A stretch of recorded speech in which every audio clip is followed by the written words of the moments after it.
औरत तो मेरा वीडियो देखने वाला लोग सब मालूम है, आप लोग भी सब आंसू निकल रहा होगा, क्यों नहीं निकलेगा? 30,000 है एक्सक्यूज भी तो ना, उसमें हम प्राइवेट लोग को बात किया था तो लोग मतलब अमाउंट ज्यादा हो रहा है ना, तो परेशान हो गए। फिर वही मैडम को हम रू के बोला है, तो उसमें पैसा देते समय खानी मैडम भी था फोन करके कुछ पूछने से मैं हेयरिंग कुछ नहीं है क्या बोलने से एक दिन में जस्टिस नहीं मिलता बोल के हमको धमकी देते है, गाली देता है। तो सबसे नंबर 1 वो तोल्ला का वो जो सोल्डो दुम को बोला है, सोल्डो दुम तोल्ला का एकदम उसको हम जनता सबको नमस्ते। आज आप लोग का आगे हम इसलिए आया है केस को अपडेट करने के लिए। आप लोग को जैसे पता है कि लास्ट ईयर 2024 जुलाई 19 को वैसे का टीम जिसको लीड किया था यामक दुलम दारंग, उस लोग मेरा बेटा ओलिव को ड्रग्स का केस में अनऑथराइज्ड वैसे पकड़ के रिहेब सेंटर में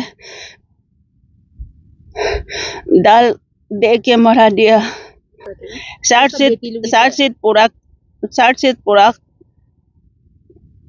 काम अक्टूबर तक हुआ, लेकिन मेरा केस पेंडिंग है, आगे नहीं गया है कि इसका कारण मेरा एडवोकेट का वजह से हुआ है।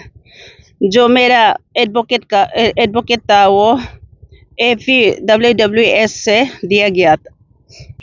जो उस दिन यांकी मैडम का ये मैं फेसबुक में हम 35,000 का बारे में बोला था, उसको आज हम बताएगा। वो 13 अगस्त को 2024 को हेयरिंग था, तो मेरा एडवोकेट का नाम ओयम बिंगेप है और ये वोमेन प्रेसिडेंट का नाम कानी नादा मालिंग है। दोनों आया था, तो वो दोनों हमको बोला है कि एसी रूम ले दो, तो एसी रूम ले दिया ड्राइवर के लिए, नॉन एसी ना, ऐसा करके। और उसमें हमको रूम में हम आया सुबह मिलने के लिए, तो वो ओयम बिंगेप हमको बोला है कुछ ये केस पैसा है क्या तुम्हारे पास? हम बोला केस पैसा तो नहीं है, तो क्या करेगा? बोला है तो पेपर वर्क करना था, कुछ पैसा चाहिए था। तो हम होगा तो आपका ऐसे कर आपका ये QR कोड दो, हम डाल देगा। तो वो दिया, तो हम 30,000 भेज दिया। तो उसमें पैसा देते समय खानी मैडम भी था, दोनों हम लोग तीनों सिर्फ था रूम में, होटल में दिया था। उसके बाद वो पैसा तो उसके बाद हम तो ओयम बिंगेप को तो हम केस के लिए हमेशा, जब अक्टूबर को चार्जशीट कंप्लीट हुआ था, उसके बाद में हम ये किया था, चार्जशीट को लेके रात ओयम बिंगेप का घर में जाके हम पहुंचा दिया। उसके बाद हम बोला ये उसको ये री इन्वेस्टिगेशन करने से भी कर दो, जो आप जल्दी चार्जशीट को देख लो। तो वो बोला होगा। तो 15 दिन के बाद हम फोन किया, मैं चार्जशीट को देखा है क्या? तो उन्होंने बोला है कि देखेगा। तो 1 महीना होने के बाद हम फिर से फोन किया, मैं चार्जशीट को देखा है क्या? तो वो बोला है देखा है। तो क्या लिखा है? बोला है तो नासन बरंग जो सजा मिलेगा वैसे टीम लोग यामक दुलम लोग भी मिलेगा, क्योंकि वो लोग 2013 से कमीशन सिस्टम में काम किया ऐसे है। तो उसको सुन के हम कुछ हुआ। उसके बाद ओयम बिंगेप जो पी फोन करके कुछ पूछने से मैं हेयरिंग कुछ नहीं है क्या बोलने से एक दिन में जस्टिस नहीं मिलता बोल के हमको धमकी देता है, गाली देता है। तो हम डर के मारे फोन करना भी छोड़ दिया। इतना दिन 7 महीना मेरा केस को ऐसे पेंडिंग कर दिया। 7 महीना का अंदर में सिर्फ हमको अपडेट दिया है ओयम बिंगेप, हमको सिर्फ वही सिर्फ दिया है कि नासन बरंग और वैसे टीम सेम सजा मिलेगा, उतना ही बोला है। उतना ही सिर्फ 7 महीना में हमको अपडेट दिया है मेरा एडवोकेट जो। तो उसके बाद अप्रैल 2 तारीख को जो हेयरिंग था, उसमें हम सोचा था आएगा होगा। सुबह में फोन किया तो हम खुशी उताया, तो बोला है चार्जशीट को हम भेज दिया, तुम कलेक्शन करो। तो हम कुछ भी नहीं बोला है। उसके बाद होगा बोल के हम तो दूसरा एडवोकेट को हम ले लिया, हो जाएगा बोल के प्राइवेट हम ले लिया। तो इसे लेने से पहले भी हम ये खानी मैडम को, वो जो प्रेसिडेंट है वोमेन का, तो उसको हम 2 बार हम उसको बात किया है कि मैडम वो मैं हमारा केस को नहीं ले रहे, तो हमको गवर्नमेंट, मेरा पास तो पैसा नहीं है, तो गवर्नमेंट की तरफ से हमको और एक एडवोकेट देगा क्या? तो वो बोला नहीं देगा। तो लास्ट में जब ये चार्जशीट अपोज करने के बाद में हम उसको रुके, बोला मैडम मेरा केस क्या होगा, अभी ओएम भी ये कर रहा है, ये चार्जशीट को अपोज दे दिया, हम अभी क्या करेगा, मेरे पास पैसा भी तो इतना नहीं है, हम क्या करेगा, हम मेरा क्या होगा बोला है। तो बोला है यांकी के पास में जाके वीडियो बनाते रहो, यांकी को जस्टिस दिलाने दो, यांकी तो एक टीचर है, वो तुमको क्या करेगा, तुमको हम पहले से बार बार बोला था ना वीडियो मत बनाओ, तुम यांकी के साथ जाके जस्टिस ले लो, यांकी तुमको दिलाएगा होगा। वही हमको गाली देने शुरू कर दिया। उसके बाद हम होगा बोल के छोड़ दिया। उसके बाद फिर हम उस दिन को फिर ये किया, तो उसका हमको फोन करके कहानी मैडम हमको FIR देगा, यांगी के साथ में हम एक वीडियो फिर अपलोड किया है। तो उसको गुस्सा लग के हम अप्रैल 2 तारीख को जब हम कोर्ट में गया था, तो जज जो हम लोग री इन्वेस्टिगेशन के लिए अपील किया था, उसमें जज जो हम खुद आंखों से सुना, मेरा कानों से कुछ सुना है, हम अंदर में था, जज जो बोला है कि हमको ओलिव कामा क्या कर रहा था, 7 महीना क्या कर रहा था, वो गुंगा के इतना तक भी बोला है। तो वो तो जज तो बोलने का रहे थे, क्योंकि 7 महीना तक मेरा कुछ केस को अपडेट नहीं किया है, इसी का वजह से वो तो ऐसे बोला है ना। तो उसके बाद हम वो बात को लेके मेरा जब से 2 तारीख से तब से हमारा डिप्रेशन में हम बैठते बाद में हम सोचा, उस दिन को हम सोचा कि नहीं, हम ऐसे बैठने से हम पागल हो जाएगा। डायरेक्ट अंकी का घर जाके हमें अंकी को रो के बताया, ऐसे जज भी बोल रहा है 7 महीना मेरा दीदी क्यों ऐसे किया है ना, सोच के भी हम खत्म नहीं करता है। तब जाके हम पैसा के बारे में भी हम यांकी को बताया, तब यांकी हम दोनों वीडियो बनाया था। तो उसका वजह से हमको कहानी मैडम रात को हम बना के वीडियो बना के हम घर आ गया। उसके बाद कहानी मैडम हमको बार बार फोन कर रहा है, तो हम फोन को डायरेक्ट प्लाईवुड में रख दिया, तैयार नहीं है। तो सुबह तक हम तबियत ठीक नहीं है, हम सो रहा था। मेरा पड़ोसी का एक दीदी का फोन में हमको फोन करके वो डायरेक्ट हमको बोला है मंगलो बात करो। तो हम हेलो बोला, तो कहानी मैडम था। तो वो इतना हमको गाली दिया, इतना गाली दिया, तुमको FIR देगा, तुमको हम इतना प्यार किया है, तुमको इतना मदद किया है हम। तो उसका बाद हम बोले मैडम आपका तरफ से तो हम कुछ खराब नहीं पाया है, हम सिर्फ ओयाम का बारे में आवाज़ होता है, और हम मरते दम तक ओयाम का तरफ से आवाज़ होता है। वो मेरा केस को ना हम उसका आर्गूमेंट किया है, ना वो हमको जब भी फोन करने से डांटता है, लेकिन हमको भी कुछ नहीं बोलता है, हो जाएगा बोल के हम खुद ये करके चुपचाप बैठ जाता है। तो उसके बाद हम बोला हम ओयाम के बारे में तो हम सोच के भी ख़त्म नहीं करते है। वो अगर केस को लड़ना नहीं था तो मेरा घर में आपका केस को लड़ेगा बोल के आया क्यों है, हम उसको दुना भी नहीं ना, वो खुद मेरा घर में आके मेरा केस को ऐसे पेंडिंग कर दे रहा है। तो हम समझ में नहीं आ रहा है। कानी मैडम को भी हम बोला है आप लोग हमको FIR देने से दे दो, जो को नहीं करो, हम मेरे बच्चे को मोड़ाने वाला लोग इतना आजाद से घूम रहा है, हमको ही फांसी में लटका दो ना, हम होने के लिए हम नहीं डरते है। बोला है मैडम को भी डायरेक्ट ना, तो वो हमको FIR देगा बोल के इतना धमकी दिया है। और मेरा मोहिमंग बोल के मेरा नाम पुकारते हुए भी वो मेरा दीदी का फोन में हमको दीदी को पूछता है मोहिमंग स्पेलिंग क्या है, लिटिन स्पेलिंग क्या है, और मेरा एड्रेस भी लिया है खानी मैडम, जो जिसका मोबाइल से हम बात किया, वो नाम स्पेलिंग भी बताया, एड्रेस भी बताया। तो हम बोले हम केस करने से भी हम नहीं डरता है, हमको जेल में डालो, वो हमको फर्क नहीं पड़ता है। जो मेरे बच्चे को मोड़ाने वाला लोग इतना आजाद से घूम रहा है, हम क्या करेगा, वही है। और उसके बाद में वो ओयाम बिंगेप जो ईटानगर में जब हम पहले से वो मेरा पून पी का अच्छा से नहीं करता है, तो मेरा भैया भैया को हम बोला भैया हम तो केस को हम दोनों को लेगा बोल के भी कुछ फोन भी नहीं करता है। जो चार्जशीट बनाने से पहले का बात है, 3 महीना का अंदर में 3 महीना वो मेरे केस को लेगा बोल के भी 3 महीना हो गया था। 3 महीना का अंदर में मैं मेरे केस को लेगा तो ठीक है आए, लेकिन हमसे एक बार भी फोन नहीं करता है। हम फोन करने से भी वो हमको इग्नोर करता है। तो जाके हम तेम भैया को बोला है हम चलो ईटानगर से अच्छा एडवोकेट ढूंढने का। तो हम दोनों एक अच्छा वाला एडवोकेट है बोल के हम दोनों पता किया, उसका चैम्बर में हम दोनों गया। हाँ, तो उसका चैम्बर में जब गया तो हम बोला है हम ओलिव कामा है, आप सोशल मीडिया में देखा होगा। तो वो एडवोकेट बोला है हाँ देखा है, तो आपका हम मेरा ये केस को आप ले दीजिए बोला है। तो वो बोला आपका केस को कौन अभी ले देता था, हम बोले ओयाम बिंगेप देखता था। तो वो डायरेक्ट ओयाम बिंगेप को फोन करने लग गया। तो उसके बाद ओयाम हमको डायरेक्ट साथ फोन किया। तो हम उठाया, तुम कहाँ में, हम ईटानगर में, तुम कहाँ एग्जैक्ट कहाँ में लोकेशन। तो हम बोले यहाँ में एडवोकेट का इधर में हम और भैया हम दोनों एडवोकेट मिलने आया था। तो किस लिए, हम बोले केस के लिए। तो बोले अब अभी का अभी आ जाओ मेरा घर, हम आपका घर हम नहीं जानता है, आपका घर हम नहीं जानता है बोले। तो वो मेरे मोबाइल में वो अपना लोकेशन भेजा है। तो लोकेशन भेज के हम और टाइम हम दोनों गया उसका घर में ना, ओयम का घर में। तो ओयम हमको बोला है तुम इधर उधर तुम्हारा ये ओलिव का केस जो है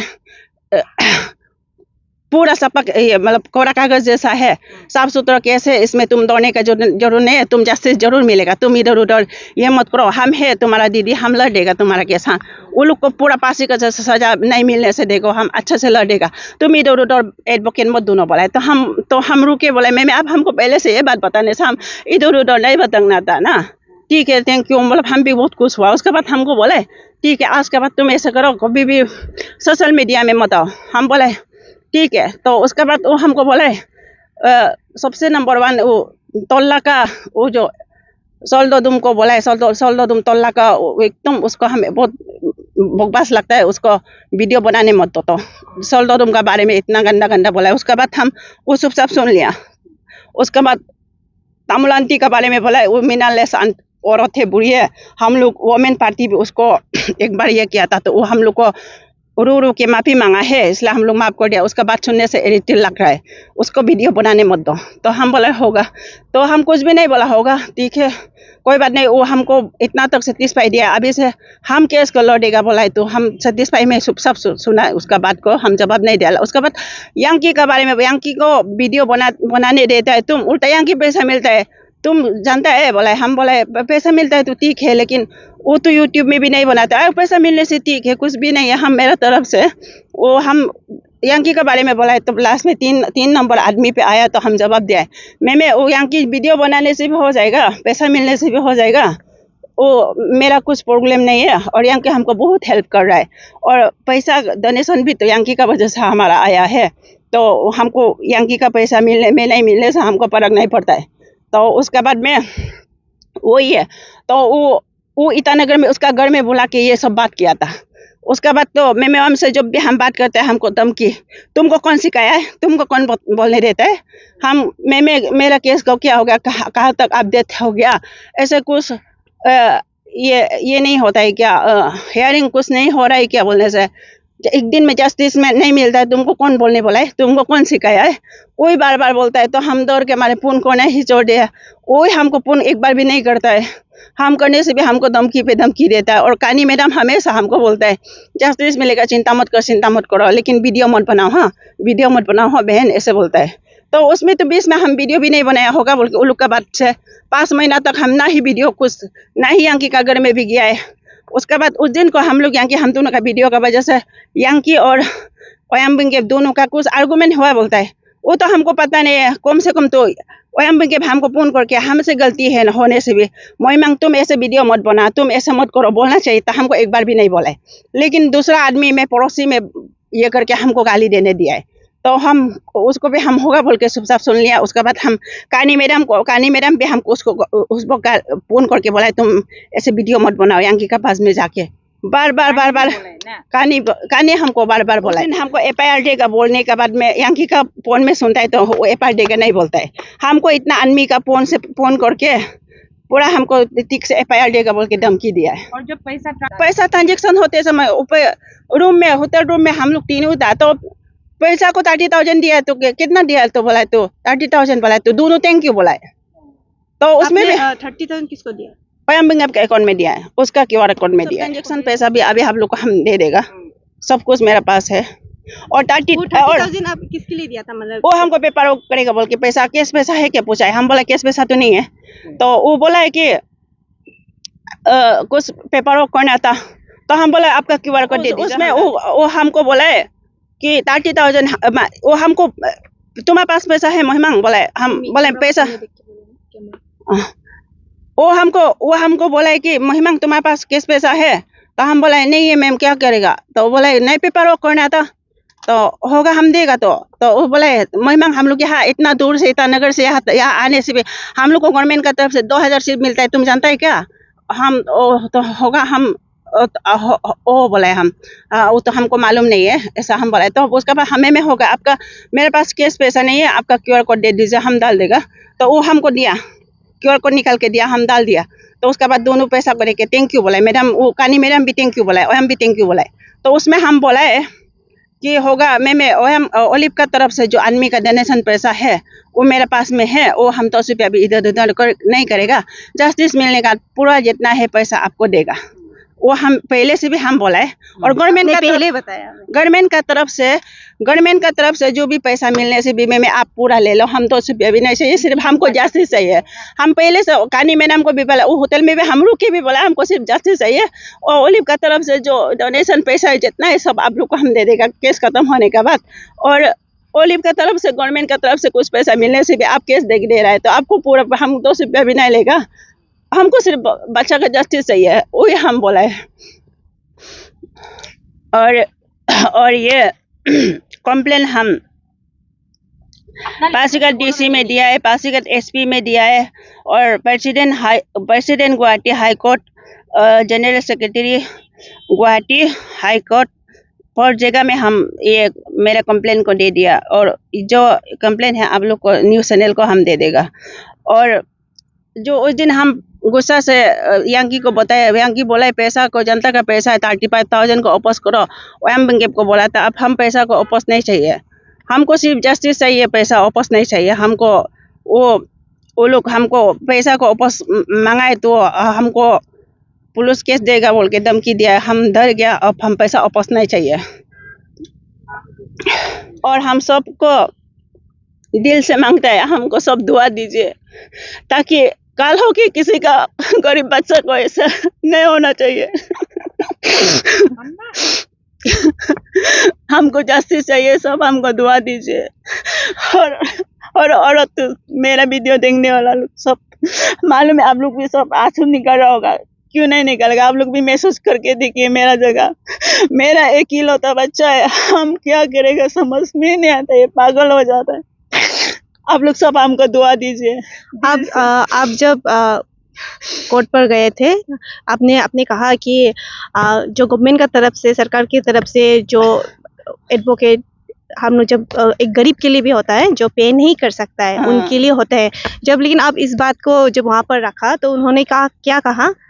वो ये मेरा वोमेन प्रेसिडेंट जो है उसको हम 2 बार अपील किया, मैडम वो दीदी केस को ये नहीं कर रहा है तो नहीं कर रहा है तो हमको गवर्नमेंट की तरफ से और एडवोकेट चांस आप हमको नहीं दिला सकता है बोला है। तो पहले में बोला है नहीं दिला सकता है, नहीं होगा बहन से बोला है। तो लास्ट में फिर और एक बार हम ऑप्शन नहीं हो कि प्राइवेट एडवोकेट लेने के लिए पैसा, आदमी भी तो 30,000 है, एक्सक्यूज भी तो ना, उसमें हम प्राइवेट लोग को बात किया था तो लोग मतलब अमाउंट ज़्यादा हो रहा है ना, तो परेशान हो गए। फिर वही मैडम को हम रुक के बोला है मेरे पास इतना पैसा नहीं है गवर्नमेंट का तरफ से और एडवोकेट देगा क्या, मैडम हमको मदद कीजिए बोला है। तो यांकी का पास आके वीडियो बनाओ, यांकी तुमको जस्टिस दिलाएगा बोल के धमकी देने लग गया। हम 2 बार उसको अपील किया था गवर्नमेंट का तरफ से, हमको फिर चांस नहीं देगा क्या, पर हम दीदी से तो हम एक बार भी झगड़ा नहीं किया। वो मेरा केस को 7 मंथ ना कुछ अपडेट, ना कुछ बताता ही नहीं, कुछ हियरिंग भी हमको कुछ बताता नहीं है। और हम फिर फोन करने से हमको धमकी पे धमकी देता है, हमको कुछ समझ में नहीं आता है। वोमेन प्रेसिडेंट को 2 बार हम रुके रिक्वेस्ट किया था, वो नहीं मानता है। लास्ट वही है, गवर्नमेंट को हम रिक्वेस्ट करता है कि मेरा रीइन्वेस्टिगेशन को जैसे भी कर दीजिए, रीइन्वेस्टिगेशन जैसे भी हमको करने के लिए दे दीजिए। हम अप्रैल 2 तारीख को रीअपील के लिए वो फाइल किया था, उसको हमको जैसे भी एक्सेप्ट कर दीजिए गवर्नमेंट को, वही हम अपील करते हैं। गरीब माँ को इंसाफ दिलाइए, ऐसा मत कीजिए। मेरा पास प्राइवेट एडवोकेट लेने के लिए भी बहुत मुश्किल हो रहा है, समझ में नहीं आ रहा है, लेकिन तो हम लेना तो पड़ेगा ही ना, ऐसे तो नहीं रख सकता है ना। आप लोग भी जनता, आप लोग भी सोच के देखिए, बहुत परेशान है। एक एक्सक्यूज भी तो 30 से ज़्यादा आदमी है, उसको एक आदमी मेरा तरफ से एक आदमी लड़ेगा तो पैसा भी तो ज़्यादा होगा ना।